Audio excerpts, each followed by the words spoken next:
अभी तक क्या था, आपको यह तो पता था कि आपके मन, कर्म और वचन से दूसरे के दिल को आघात ना पहुंचे। आप ऐसा कोई काम ना करें, आप ऐसी कोई बात ना बोलें, ऐसे किन्हीं शब्दों का प्रयोग ना करें जिनकी वजह से सामने वाले के दिल को दुख पहुंचे। क्योंकि आपकी सोच ऐसी थी, तो आप इसी थॉट प्रोसेस को फॉलो करते हुए चले जा रहे थे, जो कि सही भी था। अब समझने वाली बात यह है कि यहां आप गलती क्या कर रहे थे। आप इस चक्कर में दूसरों को इंपॉर्टेंस देते चले जा रहे थे, खुद को निग्लेक्ट कर रहे थे, खुद को कुछ समझ ही नहीं रहे थे, खुद को वैल्यू ही नहीं दे रहे थे, और इस वजह से खुद को दबाते चले जा रहे थे। किसी सिचुएशन में आपके साथ कोई और इन्वॉल्व है, दो लोग भी हो सकते हैं, दो से ज्यादा भी हो सकते हैं, लेकिन यहां आपको इस बात की क्लैरिटी है कि आप सही हैं, सामने वाला गलत है। दिक्कत कहाँ आती है, यहाँ ना तो आप खुद को सही साबित कर पा रहे हैं और ना ही सामने वाले को गलत साबित करना ही चाह रहे हैं। इसकी वजह से क्या हुआ, सामने वाले की हिम्मत बढ़ती चली गई और आपका थ्रोट चक्र इनएक्टिव हो गया, जिसका असर आपके हार्ट चक्र पर भी पड़ा। दोनों ही सूरतों में ना तो आप खुद को साबित ही कर पाए और ना ही अपने लिए एक्शन ही ले पाए। तो जरा पूरी सिचुएशन को एनालाइज कीजिए और समझिए इस सिचुएशन में दुखी कौन था। इस पूरी सिचुएशन के तहत पेन किसको मिल रहा था, रो कौन रहा था। आपका ही इनर चाइल्ड। कुछ समझ में आया? वो आप ही तो थे जो किसी को कुछ कह नहीं पा रहे थे, वो आप ही तो थे जो अंदर ही अंदर रो रहे थे, वो आप ही तो थे जिसका दिल टूट रहा था। इस चक्कर में किसकी लाइफ में आती हुई सक्सेस में अवरोध उत्पन्न हुआ, किसके ग्रोथ के रास्ते रुके?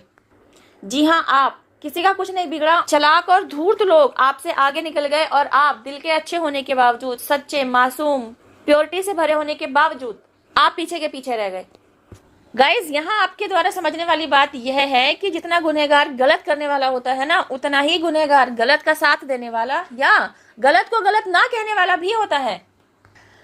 महाभारत काल में, महाभारत कथा में भीष्म द्वारा भी यही किया गया था। वे अपने घर के सबसे बड़े थे, बुजुर्ग थे, उनके पास पावर थी एक्शन लेने की, उसके बावजूद उन्होंने अपने कुलवधू के होते हुए चीरहरण को रोका नहीं, तमाशबीन बने रहे और उस गलत अनर्थ कार्य में अनचाहे ही पार्टिसिपेट किया। और उसका दुष्परिणाम क्या हुआ, यह तो जग जाहिर है। तो आपको आपके द्वारा की जाती रहने वाली गलती का रियलाइजेशन कराने के लिए ही तो डिवाइन इंटरवेंशन आपकी लाइफ में एंटर कराया गया। आप ट्रांसफॉर्मेशन पीरियड से गो थ्रू हुए, आपने खुद पर काम किया, आपने खुद को हील किया, स्पिरिचुअल पाथ की गहराई को समझा और आपको यह समझ में आया कि जिन लोगों का दिल आप अपने शब्दों के द्वारा दुखाना नहीं चाहते, उन्हें उनके द्वारा की गई गलती का एहसास कराने के लिए आप कैसे और किन शब्दों का चयन करते हुए उन्हें उनकी गलती का एहसास करा सकते हैं।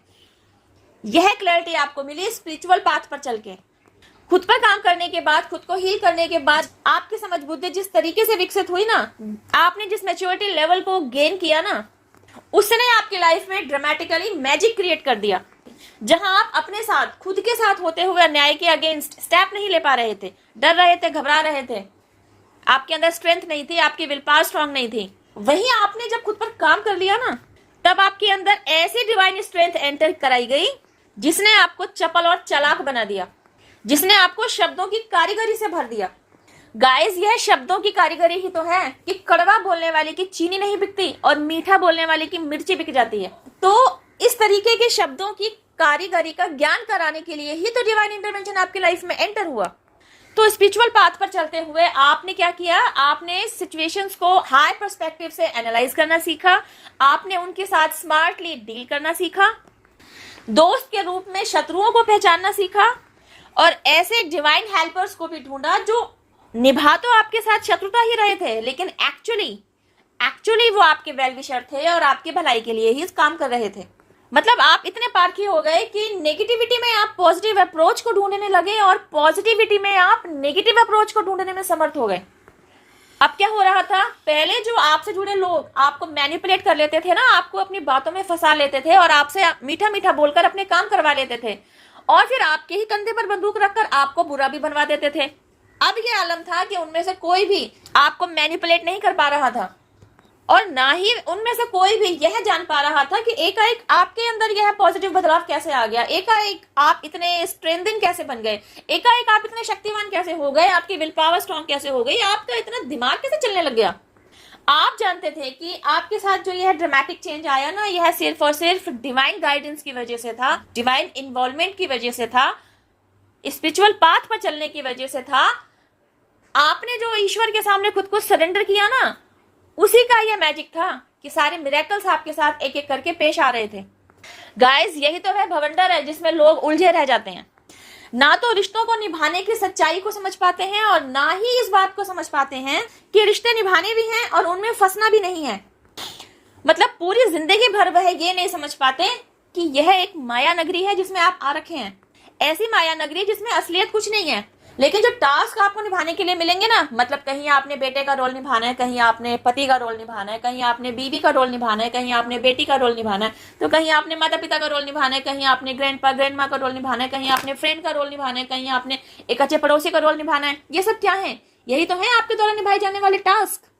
तो ये जो टास्क आपको मिलेंगे ना निभाने के लिए, इन्हें निभाते हुए आपने न केवल अपना 100% देना है, बल्कि पूरी सच्चाई, पूरे एफर्ट के साथ आपने इन टास्क को निभाते हुए सिचुएशंस के साथ डील करना है और उनमें स्टक भी नहीं होना। क्योंकि जब तक आप अवेयर नहीं होंगे, जब तक आप जागेंगे नहीं, तब तक आपको इस माया नगरी में रहते हुए सरवाइव करने की कला का ज्ञान ही नहीं होगा। 70 to 90% लोग अभी तक अनअवेकन्ड ही तो हैं, इस माया नगरी के टास्क में ही तो उलझे हुए हैं। और जो 10 to 20% अवेकन्ड है ना, जैसे आप लोग, तो आप क्योंकि स्पिरिचुअल पाथ पर हैं, आपने क्योंकि स्पिरिचुअलिटी का ज्ञान अच्छे से अर्जित कर लिया है, तो आपको यह समझ में आ गया है कि इस माया नगरी में रहते हुए खुद को सरवाइव कैसे करना है, कैसे सिचुएशंस के साथ डील करना है, कैसे हर रिश्ते को सच्चाई और ऑनेस्टी के साथ निभाना भी है और उनमें स्टक भी नहीं होना है। मतलब हमेशा आपका बैग तैयार रहना चाहिए, उसकी पैकिंग इस तरीके से करनी चाहिए कि जब भी आपका बुलावा आए, आपको किसी भी तरीके का गिल्ट ना हो कि कोई काम रह गया अधूरा, कोई टास्क किया जाना अभी बाकी था ना। आपकी अपनी तरफ से तैयारी हमेशा पूरी रहनी चाहिए कि जब भी आपका बुलावा आए, you are ready to go. आपके अंदर इस बात का मेंटल पीस हमेशा से मौजूद हो कि आपको जो टास्क निभाने के लिए दिए गए थे, आपने समय रहते ही उन्हें बहुत ही अच्छाई और बहुत ही सच्चाई के साथ निभाया है। आपने अपने सारे पेंडिंग कर्मास को रिलीज कर दिया है, आप अपने सारे कार्मिक अकाउंट से फ्री हो चुके हैं। आज आप उस जगह पर खड़े हैं जहां आप सिर्फ देने के लिए ही हैं, आपने किसी से कुछ नहीं लेना है। यू नो व्हाट, ये जो लेन देन है ना, लोग बाग ना इस लेन देन को फाइनेंस से ही रिलेट कर पाते हैं। मतलब लेन देन मतलब पैसे का ही लेना देना समझ पाते हैं। असलियत में ये जो लेना देना है ना, सिर्फ पैसे से ही रिलेटेड नहीं है, इमोशन से भी रिलेटेड है। कार्मिक अकाउंट से किस तरीके से ये लेन देन रिलेट करता है, इस लेन देन की वजह से कार्मिक अकाउंट किस तरीके से क्रिएट हो जाया करते हैं, इस टॉपिक को ब्रीफली डिस्कस करेंगे मेरी नेक्स्ट वीडियो में। टिल देन हैव पेशेंस, रब्बा खैर, जय माता दी, take care, bye, stay blessed.